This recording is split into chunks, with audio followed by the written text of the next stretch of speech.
vrhunska umetnost. I ovo je sport koji mogu da igraju svi.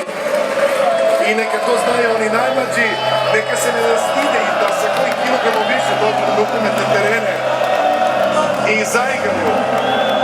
Jer videli ste da i Stojanče Stojilo, i Danis Krištopas, i Staš Kube mogu da se stave u isti red. Ao, kakva čast za Karadžića, veliki šmeker i gospodin je Stojanče Stojilo.